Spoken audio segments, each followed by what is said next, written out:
Hello students, स्वागत है आपका हमारे चैनल एपी ट्यूटर्स में। और जैसा कि मैंने आप लोगों से वादा किया था कि हम लोग मैटर इन आवर सराउंडिंग और क्लास 9th 10th के साइंस सीरीज़ के सारे वीडियोस रोज़ अपलोड करेंगे। तो साइंस के केमिस्ट्री सीरीज़ में हमारा ये दूसरा वीडियो है जिसमें आज हम मैटर इन आवर सराउंडिंग को पूरी तरह से कंप्लीट कर लेंगे। तो जिन लोगों ने हमारा पहला वीडियो इससे पहले नहीं देखा है इस चैप्टर का, मैं उस वीडियो का लिंक इस डिस्क्रिप्शन में डाल दूंगा। आप पहले वो वीडियो देख लीजिए, फिर हम आज का वीडियो स्टार्ट करेंगे। तो आज का वीडियो मैं वैसे स्टार्ट कर दे रहा हूँ, बट अगर आप में से किसी ने ये वीडियो नहीं देखा है इससे पहले वाला वीडियो, तो आप लिंक में जा करके पहले उस वीडियो को देख लीजिए, फिर इस वीडियो को देखिए, क्योंकि मैं आज का वीडियो स्टार्ट करने वाला हूँ नेक्स्ट टॉपिक यानी कि डिफ्यूजन से। पिछले वीडियो में हम लोगों ने प्रॉपर्टीज़ ऑफ गैसेस तक कंप्लीट कर लिया था। आज का हमारा लेक्चर स्टार्ट होने वाला है डिफ्यूजन से। तो आइए स्टार्ट करते हैं। नाउ नेक्स्ट टॉपिक इस चैप्टर का है डिफ्यूजन। तो सबसे first question, what is diffusion? आप में से कितने लोग हैं जो डिफ्यूजन वर्ड उन्होंने सुन रखा है? तो मेरे ख्याल से काफ़ी लोगों ने सुना होगा। अलग अलग सब्जेक्ट में इसका मीनिंग अलग अलग हो जाता है, मतलब कॉन्सेप्ट थोड़ा अलग हो जाता है। लाइक बायोलॉजी में भी डिफ्यूजन वर्ड आप लोगों ने सुना होगा और केमिस्ट्री में भी डिफ्यूजन वर्ड है। दोनों में कॉन्सेप्ट थोड़ा डिफरेंट है। अब यहाँ पे डिफिनीशन डिफ्यूजन का ये है, the spreading out and mixing of a substance with another substance due to the motion of its particle is called diffusion. यानी कि जैसे यहाँ पे एक एग्जांपल है कि नीचे ब्रोमीन का गैस भरा हुआ है, ठीक है, और ऊपर में एयर है। अब ये ऊपर वाला पार्टिकल हमारा एयर है और नीचे वाला पार्टिकल हमारा ब्रोमीन है। ब्रोमीन आपको दिख रहा है ब्राउन कलर का एक धुएं जैसा सब्सटेंस होता है, और एयर ऑब्वियसली एक ट्रांसपेरेंट सब्सटेंस होता है। बट अगर कुछ देर आप इसे ऐसे ही छोड़ दें तो थोड़ी देर बाद आपको पूरा का पूरा ट्यूब ब्राउन या फिर कहो लाइट ब्राउन कलर का दिखने लगेगा। तो इससे क्या समझ में आता है? क्या इस पूरे ट्यूब में जो कि पहले से खाली था उसमें ब्रोमीन भर गया या फिर कुछ और हुआ?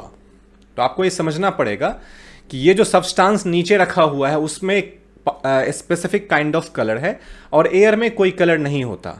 तो जैसे ही मैंने इस सब्सटेंस को फ्री किया इस ट्यूब के ऊपर, तो इसके पार्टिकल्स धीरे धीरे इस मीडियम में डिफ्यूज होने लगे और एक टाइम के बाद दोनों ही मीडियम के पार्टिकल एक दूसरे के साथ कंप्लीटली मिक्स्ड हो गए। और इस इंटरमिक्सिंग के कारण, चूंकि ब्रोमीन में एक खास टाइप का कलर है तो वही कलर हमें नजर आ रहा है। एयर ऑब्वियसली हमें नजर नहीं आ रहा, बट इसका मतलब यह है कि particles of bromine mixed in air.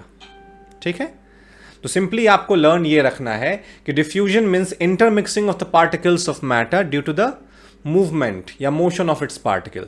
जैसे मान लीजिए आपके घर के किचन में कुछ खाना पक रहा हो और आप किसी और रूम में हो और आपके नाक में स्मेल आ जाता है किचन में क्या बन रहा है इसका। ये किस टाइप का फिनोमेना है? ऑब्वियसली डिफ्यूजन है। उसमें क्या हो रहा है? किचन में जो कुछ भी पक रहा है उसके पार्टिकल्स हवा में डिफ्यूज हो रहे हैं और वो हवा पूरी तरह से मूव हो रहा है। कभी आपके कमरे में आ रहा है, कभी दूसरे कमरे में जा रहा है। तो जहां जहां वो एयर फ्लो होकर के जा रहा है, वो जो पार्टिकल्स ऑफ फूड हैं वो उस एयर के साथ डिफ्यूज होकर वहां तक जा रहे हैं। और इस प्रोसेस से आप समझ पाते हो कि किसी पर्टिकुलर एरिया में कोई चीज पक रही है या फिर किसी आदमी ने परफ्यूम लगा रखा है, उसका स्मेल आप तक पहुंच जाता है। वाई? क्योंकि जो पार्टिकल्स ऑफ परफ्यूम है वो एयर में डिफ्यूज हो रहे हैं और वो एयर आप तक पहुंचता है तो आपको उसकी स्मेल आती है।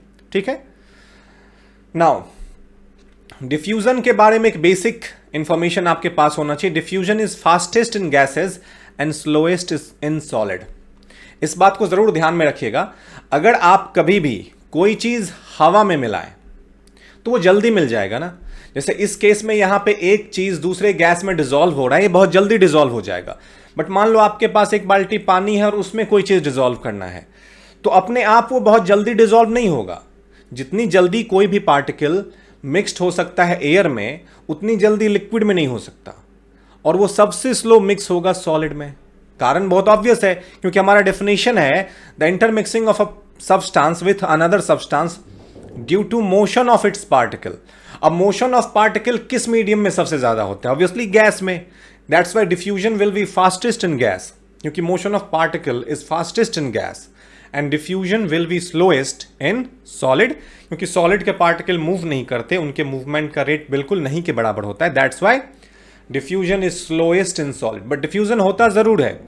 अगर आप में से किसी ने एक एक्सपेरिमेंट किया हो या फिर ऑब्जर्व किया हो कि आपके क्लासरूम में जो व्हाइट बोर्ड लगा हुआ है, अगर उस पर आप कुछ लिख दो और वो लिखा हुआ अगर 1 महीने 2 महीने से ज्यादा देर तक लिखा हुआ रह जाए तो वो मिटता नहीं है जल्दी, जबकि अगर जिस समय हम लिख रहे हैं उसी समय अगर उसे मिटाने की कोशिश करें तो वो ईजिली मिट जाता है, फिंगर से मिट जाता है, डस्टर से मिट जाता है, किसी चीज़ से मिट जाता है। बट अगर उसे 1 महीने 2 महीने या 1 साल छोड़ दें तो फिर जल्दी मिटता ही नहीं है, फिर उसे कई तरह के सॉल्यूशंस और बहुत ज़्यादा फोर्स लगा के साफ करना पड़ता है। क्यों? क्योंकि बहुत ज़्यादा दिन होने के कारण वो जो पार्टिकल्स ऑफ मार्कर था वो आपके व्हाइट बोर्ड में डिफ्यूज हो गया। ऑब्वियसली डिफ्यूजन का रेट काफ़ी स्लो है सॉलिड में, दैट्स वाई ये होने में काफ़ी लंबा समय लगेगा, ठीक है। बट लिक्विड में और गैस में काफ़ी जल्दी हो जाएगा। Now our next topic is change of state of matter. हम ऑलरेडी इस चैप्टर में पढ़ चुके हैं स्टेट्स ऑफ मैटर, जिसमें मैंने आप लोगों को 3 state of matter solid, liquid और गैस के बारे में बताया। अब हमारी टॉपिक होने वाली है change of state of matter. जैसे कि पहला सिचुएशन है, अब हम ये समझ लेते हैं कि रियल लाइफ में हम जानते हैं कि अगर आपके पास कोई आइस हो which is in solid state, आप उसे मेल्ट करके लिक्विड बना सकते हो। और अगर आपके पास वाटर हो which is in liquid state at room temperature, उसे अगर हम बॉईल करें तो वो वेपर में कन्वर्ट हो जाता है। मतलब डे टू डे लाइफ में हम ये देखते रहते हैं कि कोई सब्सटेंस जो सॉलिड है वो लिक्विड में कन्वर्ट हो सकता है और जो लिक्विड है वो गैस में कन्वर्ट हो सकता है। तो हमारा आगे का टारगेट इस चैप्टर का ये है कि हम ये कैसे समझें कि कौन सा सब्सटेंस किस स्टेट से किस स्टेट में कब चेंज होगा, यानी ये चेंज ऑफ स्टेट का क्राइटेरिया क्या है, कंडीशन क्या है कि वो चेंज हो। तो 2 तरह के कंडीशन है। आप किसी भी सब्सटेंस के स्टेट ऑफ मैटर को चेंज कर सकते हो by changing the temperature, and second criteria is by changing the pressure. तो 2 ही तरीके हैं स्टेट ऑफ मैटर को चेंज करने का, या तो आप टेम्परेचर चेंज कर दो या फिर प्रेशर चेंज कर दो। अब हम इन दोनों पे बेस्ड एग्जांपल्स को 1 बाय 1 समझने की कोशिश करते हैं। आइए, अब हमारा सबसे पहला टारगेट है effects of change of temperature on the state of matter. तो टेम्परेचर को चेंज करके मैं स्टेट ऑफ मैटर को कैसे बदल सकते हैं, इसमें मैंने कई सारे एग्जांपल्स लिए हैं। जैसे कि पहला एग्जांपल हमारा है सॉलिड टू लिक्विड चेंज। इसका सबसे अच्छा एग्जांपल है मेल्टिंग ऑफ आइस। अब सोचो, अगर आपके पास कोई आइस हो जो कि आपने फ्रीज करवाया था, तो उस आइस को अगर हम फ्रीजर से बाहर लेकर के आए तो वो मेल्ट होकर के लिक्विड बन जाता है। ऐसा क्यों होता है? क्योंकि फ्रिज के अंदर उसका टेम्परेचर लेस देन 0 डिग्री था, और हम ये जानते हैं कि जो वाटर है वो 0 डिग्री से नीचे पे किस चीज़ में कन्वर्ट हो जाता है? आइस में। तो जैसे ही उस आइस का temperature more than 0 degree C होगा वो कन्वर्ट होने लगेगा लिक्विड में। समझ में आया? तो melting, solid to liquid change को क्या कहा जाता है? Melting. And what is melting? The process in which solid substance changes into liquid on heating is called melting. Simple. Melting का दूसरा नाम फ्यूजन भी है, ये बात याद रखिएगा। और सिंपली व्हाट इज मेल्टिंग? तो changing of solid into liquid is called melting. Simple. इसमें हमें टेम्परेचर बढ़ाना पड़ता है, तो जब भी किसी सॉलिड सब्सटेंस का टेम्परेचर बढ़ाएंगे तो वो मेल्ट हो जाएगा, एंड दिस प्रोसेस में कोई सब्सटेंस सॉलिड स्टेट से लिक्विड में कन्वर्ट हो जाता है। तो melting is a process in which a solid substance changes into liquid state. Now second point is regarding melting. अगर आपको ये पता है what is melting, तो आपको ये भी पता होना चाहिए what is melting point. अब हम ये तो समझ गए हैं कि किसी भी सब्सटेंस का हीट इंक्रीज करेंगे, टेम्परेचर बढ़ा देंगे तो वो मेल्ट हो जाएगा। बट कोई भी सब्सटेंस जो कि मेल्ट हो रहा है उसके मेल्ट होने का एक स्पेसिफिक टेम्परेचर होता है, ठीक है? उस स्पेसिफिक टेम्परेचर को उस सब्सटेंस का मेल्टिंग पॉइंट बोलते हैं। लाइक आइस के बारे में हमें पता है कि आइस का मेल्टिंग पॉइंट 0 डिग्री सी है। इसका मतलब आइस जैसे ही 0 डिग्री सी से ज्यादा टेम्परेचर पे आएगा वो कन्वर्ट हो जाएगा किस में? लिक्विड में। Then 0 degree C is the melting point of ice. समझ में आ गया? What is melting point? The specific temperature at which a substance starts changing into liquid is called melting point of that substance. Now our second topic is liquid to gas change. अगर हम किसी substance को, जैसे एक बार ice को melt करवा के liquid बना लिया, तो अगर हम चाहें तो उस लिक्विड को फिर से क्या कर सकते हैं? गैस में कन्वर्ट करवा सकते हैं। और इस फिनोमेना को बोलते हैं बॉइलिंग या फिर वेपोराइजेशन। मैं आपको आगे समझाने वाला हूं। हम लोग 2 तरह के वर्ड रियल लाइफ में यूज करते हैं, वेपोराइजेशन और इवेपोरेशन। आप लोगों को दोनों में डिफरेंस जरूर करके रखना होगा, क्योंकि vaporisation is entirely different from evaporation. बहुत ज्यादा डिफरेंस है दोनों में, ठीक है? हम लोग लास्ट में इनके डिफरेंसेस के बारे में भी पढ़ेंगे। फिलहाल के लिए समझ लीजिए कि बॉइलिंग का दूसरा नाम वेपोराइजेशन है, and it is the process in which a liquid converted into gas at a certain temperature. जैसे पानी को अगर हम गर्म करें तो हम सब जानते हैं पानी का बॉइलिंग पॉइंट 100 डिग्री सी होता है। पानी जैसे ही 100 डिग्री सी के टेम्परेचर से ज्यादा पे क्रॉस करेगा वो कन्वर्ट हो जाएगा किस चीज में? गैस में this phenomena is called boiling और वेपोराइजेशन। समझ में आ गया? The process in which a liquid substance changes into gas rapidly on heating is called boiling. Easy, इसमें कोई टेंशन नहीं होना चाहिए आप लोगों को समझने में। ये सबसे इजी चैप्टर है, मैंने आपसे पहले ही कहा था 9th क्लास का सबसे इजी चैप्टर है मैटर इन आवर सराउंडिंग। इसके बाद वाला चैप्टर भी इजी ही है, केमिस्ट्री ओवरऑल इजी ही होता है, बट फिर भी थोड़ा बहुत थ्योरेटिकल पोर्शन को लर्न करना जरूरी होता है। मे बी आपको ये सारे टॉपिक समझ में आते हो बट आपको इनका डेफिनेशन नहीं पता हो, तो आप वीडियो को बार बार देखो, जिससे क्या होगा, आप एक ही चीज को जितनी बार विजुअलाइज करोगे, जितनी बार सुनोगे, वो आपके समझ में आ जाएगा। फिर डेफिनेशन आप खुद से बना सकते हो। Now liquid to gas changes boiling, and इसी का दूसरा नाम है वेपोराइजेशन। इसमें होता क्या है, कोई लिक्विड कन्वर्ट हो जाता है गैस में ऑन हीटिंग, सिंपल। और ये भी, इसके लिए भी एक स्पेसिफिक टर्म है boiling point. What is boiling point? जैसे हमने मेल्टिंग पॉइंट में कहा था, जिस स्पेसिफिक टेंपरेचर पे कोई सॉलिड कन्वर्ट होता है लिक्विड में, वो मेल्टिंग पॉइंट है। सिमिलरली जिस स्पेसिफिक टेंपरेचर पे कोई लिक्विड कन्वर्ट होता है गैस में, उसे उस लिक्विड का बॉइलिंग पॉइंट या फिर वेपोराइजेशन पॉइंट बोल सकते हैं, बट मेनली इसको बॉइलिंग पॉइंट बोलते हैं। ठीक है, तो the temperature at which a liquid boils and changes rapidly into gas at atmospheric pressure is called boiling point. I hope आप लोग ये समझ गए होंगे what is boiling, what is boiling point. Now our next topic is a gas to liquid change. अब यहां से हम रिवर्स आ रहे हैं। हमने स्टार्ट किया था सॉलिड से लिक्विड, लिक्विड से गैस, अब उससे आगे तो नहीं जा सकते ना, गैस के आगे कोई स्टेट नहीं है हमारे पास फिलहाल के लिए। तो अब हम गैस से वापस आते हैं लिक्विड में। तो जैसे हमने गैस को कन्वर्ट किया था लिक्विड में और उसे वेपोराइजेशन बोला था, तो अगर हम गैस को लिक्विड में कन्वर्ट कर दें तो इसे कंडेंसेशन बोलेंगे। और ये हम लोग अपने आसपास देखते रहते हैं। अगर आपके पास कोई ग्लास हो और ग्लास में कोई ठंडी चीज रखी हुई हो, लाइक कोल्ड ड्रिंक, तो ग्लास के बाहर में आपको बहुत सारा पानी इकट्ठा हुआ दिख जाता है। वो पानी कहां से आता है? वो पानी ऑलरेडी हमारे एटमॉस्फेयर में, हमारे हवा में अवेलेबल होता है, और जैसे ही वहां पे टेम्परेचर लो होता है, हवा में अवेलेबल वो वाटर कंडेंस हो जाता है। This process is called condensation. तो what is condensation? The process in which a gas changes into liquid on cooling. देखिए, अभी तक हम टेम्परेचर बढ़ा रहे थे, तो सॉलिड से लिक्विड और लिक्विड से गैस हो रहा था।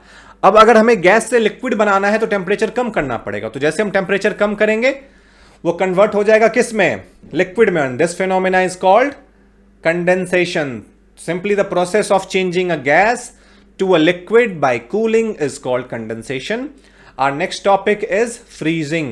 Obviously एक बार आप लिक्विड में ले आए तो लिक्विड से फिर से कहां लाना पड़ेगा? सॉलिड में। तो लिक्विड का सॉलिड में कन्वर्ट करना इज फ्रीजिंग। ये हम लोग जानते हैं ना, रोज तो आइस जमाते हो और उसे फ्रीजिंग करना ही बोलते हो। That's why the device which is used to change the liquid into solid को फ्रीजर ही बोलते हैं या रेफ्रिजरेटर बोलते हैं। तो ओवरऑल फ्रीजिंग आप समझते हो, the process of changing of liquid into a solid is called freezing. Obviously on cooling, जब हम गैस से लिक्विड और लिक्विड से सॉलिड की तरफ आए तो कूलिंग कूलिंग कूलिंग, और जब सॉलिड से लिक्विड और लिक्विड के गैस की तरफ जाए तो हीटिंग हीटिंग हीटिंग। ठीक है ना? चलिए, इस तरह से हमारा change of state of matter के ऊपर जो इफेक्ट है टेम्परेचर का, वो हमने समझ लिया। और इससे हमारे समझ में आ गया कि टेम्परेचर बढ़ाने से सब्सटेंस सॉलिड से लिक्विड और लिक्विड से गैस की तरफ जाता है, और टेम्परेचर घटाने पे कोई सब्सटेंस गैस से लिक्विड और लिक्विड से सॉलिड की तरफ आता है। ठीक है? Now our next topic is latent heat. बहुत इंपॉर्टेंट टॉपिक है इस चैप्टर का, इसे ध्यान से सुनिए और समझने की कोशिश कीजिए। पहले इनका एक फंडामेंटल सा डेफिनेशन।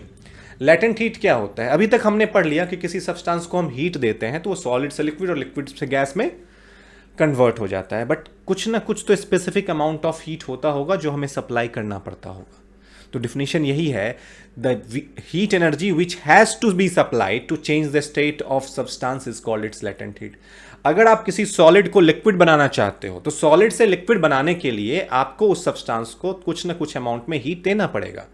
तो जितना अमाउंट ऑफ हीट आप सप्लाई करते हो to change the state of matter, that amount of heat is called latent heat. Simple. और ऑब्वियसली ये दो टाइप के होने चाहिए। जब हम सॉलिड से लिक्विड में कन्वर्ट करते हैं तो उसके लिए अलग लेटेंट हीट, और जब हम लिक्विड से गैस में कन्वर्ट करते हैं तो उसके लिए अलग latent heat. Therefore latent heat is of two types, latent heat of fusion means melting and latent heat of vaporisation means boiling. तो दो तरह के लेटेंट हीट होते हैं, latent heat of fusion and latent heat of vaporisation. अब यहां पे मैंने एक एक्स्ट्रा टर्म लिख रखा था, मैं इसे भी समझा देना चाहूंगा। यहां जो लिखा गया है ये टर्म, इसमें latent heat which we supply is used up in overcoming the forces of attraction between the particles of substance during change of state। इसका मतलब ये है कि आप किसी सब्सटेंस को मान लो सॉलिड से लिक्विड में कन्वर्ट करवा रहे हो और उसके लिए आप उसे हीट दे रहे हो। लाइक आइस 0 डिग्री सी पे सॉलिड होता है और वो 0 डिग्री सी पे ही कन्वर्ट हो जाता है लिक्विड में। तो आप ये कह सकते हो कि सर जब हम आइस को कन्वर्ट कर रहे थे लिक्विड में तो हमने उसे लेटेंट हीट ऑफ फ्यूजन दिया होगा, ठीक है, जिसके कारण वो मेल्ट हुआ होगा। तो अगर हमने उसे लेटेंट हीट दिया है तो उसका हीट एनर्जी बढ़ क्यों नहीं जाता? बढ़ना चाहिए ना। तो उसके लिए एक्सप्लेनेशन है कि वो इसीलिए नहीं बढ़ता क्योंकि वो जो आपने एक्स्ट्रा हीट दिया है ना, वो यूज हो गया पार्टिकल के बीच में जो फोर्स ऑफ अट्रैक्शन लग रहा था उसे तोड़ने में, इसलिए overall temperature of the substance increase नहीं होता, ठीक है। तो जैसे ही हम सॉलिड को लिक्विड में कन्वर्ट करते हैं तो सारा का सारा latent heat of fusion used up हो जाता है इन changing the state of matter. That's why overall temperature of the substance remain the same. और यही कारण है कि पानी 0 डिग्री सी पे आइस बन जाता है और 0 डिग्री सी पे पानी भी बन जाता है, ठीक है। ये चीज याद रखिए, इस पे क्वेश्चन बनाए जाते हैं। हम लोग क्वेश्चन आंसर्स की प्रैक्टिस भी इस वीडियो में करने वाले हैं, इस वीडियो में नहीं, बट एक सीरीज निकालेंगे। चैप्टर आज हमारा कंप्लीट हो जाएगा, इसके बाद हम सैंपल पेपर में भी कुछ सॉल्व करेंगे। बट पहले मेरा टारगेट है साइंस सीरीज के जितने सारे चैप्टर्स मैं आपको करवा सकूं आपके फर्स्ट टर्म एग्जामिनेशन से पहले, मैं वो सारा का सारा कंप्लीट करवा लूं। ये हमारा केमिस्ट्री का चैप्टर है, फिर मैं फिजिक्स का भी एक चैप्टर स्टार्ट कर चुका हूं, मोशन वाला पोर्शन, वो भी कंटिन्यू रहेगा।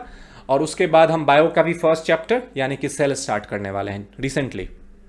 नाउ नेक्स्ट टॉपिक मैंने आपको बता दिया, लेटेंट हीट 2 टाइप के होते हैं, latent heat of fusion and latent heat of vaporisation. अब दोनों को डिफाइन कर लेते हैं। What is latent heat of fusion? तो मैंने आपसे पहले ही कहा था जो अमाउंट ऑफ हीट चाहिए सॉलिड को कन्वर्ट करने के लिए in liquid is latent heat of fusion. But हमें इसके डेफिनेशन को स्पेसिफिक करना पड़ेगा क्योंकि अमाउंट ऑफ हीट एनर्जी हम जूल में कैलकुलेट करते हैं और सब्सटेंस का भी कोई एक वैल्यू होना चाहिए ताकि हम स्पेसिफिकली डिफाइन करें what is latent heat of fusion. तो यहां प्रॉपर डेफिनेशन है the quantity of heat in joules, ये याद रखना है, the quantity of heat in joules required to convert 1 kilogram of solid into liquid without any change in temperature is called latent heat of fusion. मैंने पहले ही कहा था कि temperature में कोई चेंज नहीं आता क्योंकि जो आप एक्सेस लेटेंट हीट प्रोवाइड करवा रहे हो वो यूज्ड हो जाता है in change in state of matter. That's why overall temperature of the substance remain constant. तो what is latent heat of fusion? The amount of heat energy in joules required to convert 1 kilogram of solid into liquid without any change in the temperature is called latent heat of fusion. Easy है, simple है, समझने में कोई दिक्कत नहीं हुआ होगा। 1 kilo solid को लिक्विड में कन्वर्ट करने के लिए जितना अमाउंट ऑफ एनर्जी आपको लगता है, ऑब्वियसली इन जूल्स, क्योंकि ऐसा unit of energy is joule, उस अमाउंट ऑफ एनर्जी को हम क्या बोलेंगे? Latent heat of fusion. और दूसरा लेटेंट हीट ऑफ वेपोराइजेशन भी सेम है, बस इसमें लिक्विड टू गैस करना है तो हम बोलेंगे amount of heat energy required in joules to convert 1 kilogram of liquid into vapour और gas is called latent heat of vaporisation. इसमें भी याद रखना है without any change in temperature.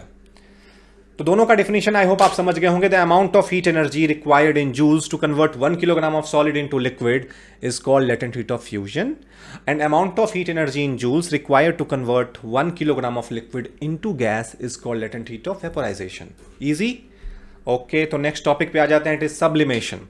अभी तक हमने change of state of matter ऐसा पढ़ा कि जब हम सॉलिड को टेम्परेचर देते हैं, हीट देते हैं तो वो लिक्विड बनता है और लिक्विड को देते हैं तो वो गैस बन जाता है। बट कुछ सब्सटेंस ऐसे होते हैं जिनको आप थोड़ा सा हीट करोगे ना तो वो सॉलिड से सीधा गैस बन जाएंगे, बीच का वो लिक्विड वाला जो स्टेप है वो स्किप हो जाता है। वैसे ही उस गैस को जब हम ठंडा करेंगे तो सीधा सॉलिड बन जाएगा, वो लिक्विड बनता ही नहीं है। और इस प्रोसेस को ही कहा जाता है सब्लिमेशन। इजी है ना? तो सिंपली द प्रोसेस या फिर the changing of a solid directly into vapour on heating and vapour into solid on cooling is known as sublimation. Sublimation में कोई सॉलिड डायरेक्टली गैस में कन्वर्ट हो जाता है और कोई गैस डायरेक्टली सॉलिड में कन्वर्ट हो जाता है। इसमें लिक्विड स्टेट आता ही नहीं है। बस इतना याद रखना है कि सॉलिड से गैस में तब कन्वर्ट होगा जब हीट करेंगे और गैस से सॉलिड में तब कन्वर्ट होगा जब कूल करेंगे। ठीक है। नाउ अब इसके लिए एक ट्रायंगल है जिसको state of change of matter triangle बोलते हैं, बट पहले ये समझ लेते हैं। The common substance which undergo sublimation, ये नाम आपको याद रखना पड़ेगा। अमोनियम क्लोराइड ये सब्लिमेशन शो करता है, आयोडीन सब्लिमेशन शो करता है, कैम्फर, आप लोग अपने घर में कपूर यूज करते होगे आरती में, उसे ही कैम्फर बोलते हैं। नेफ्थलीन, नेफ्थलीन का बॉल कुछ लोग अपने कपड़ों के बैग में रखते हैं ताकि वो कपड़ों में मोथ वगैरह ना लगे। एंड एंथ्रासीन भी उसी तरह का एक सब्सटेंस है। नेफ्थलीन का इस्तेमाल कुछ लोग पब्लिक टॉयलेट वगैरह में भी करते हैं, है ना, ताकि वहां पे स्मेल ज्यादा ना आए।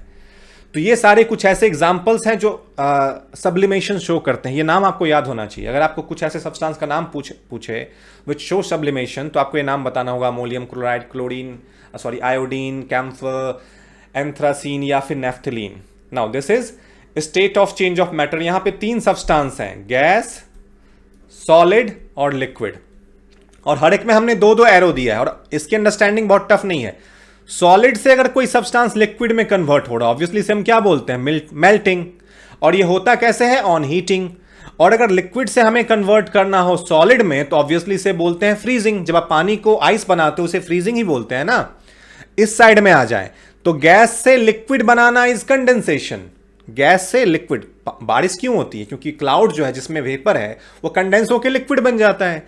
तो गैस को लिक्विड में कन्वर्ट करना इज कंडेंसेशन, एंड लिक्विड को गैस में कन्वर्ट करना इज बॉइलिंग और वेपोराइजेशन या इवेपोरेशन, जो भी बोलिए आप। नाउ अब अगर इस वाले सेक्शन पे आ जाए तो ये सब्लिमेशन का है, क्योंकि गैस से direct solid is sublimation and solid to direct gas is also sublimation. ये वाला टॉपिक आपको लर्न रखना है, ये वाला डायग्राम आपको लर्न रखना है। ये state of change of matter है। ये डायग्राम कई बार ड्रॉ करने के लिए हमें दिया जा सकता है।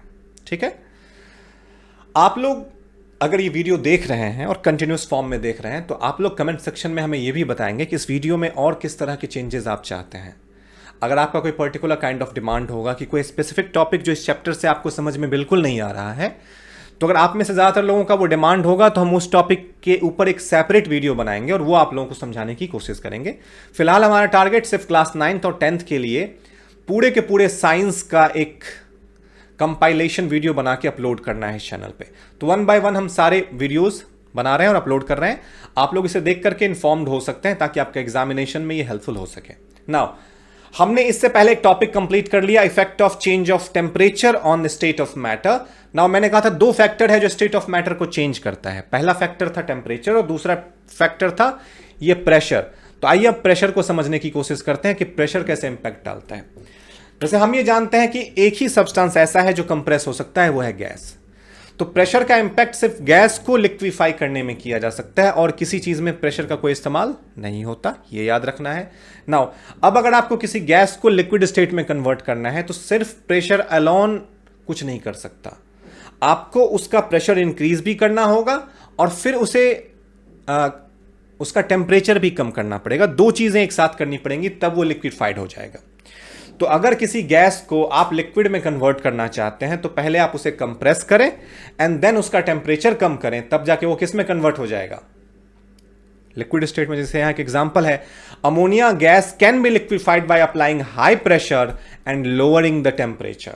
2 चीजें करनी पड़ती हैं तब जाके स्टेट ऑफ मैटर चेंज होता है। आइए अब आ जाते हैं अपने अगले अगले टॉपिक इवेपोरेशन पे।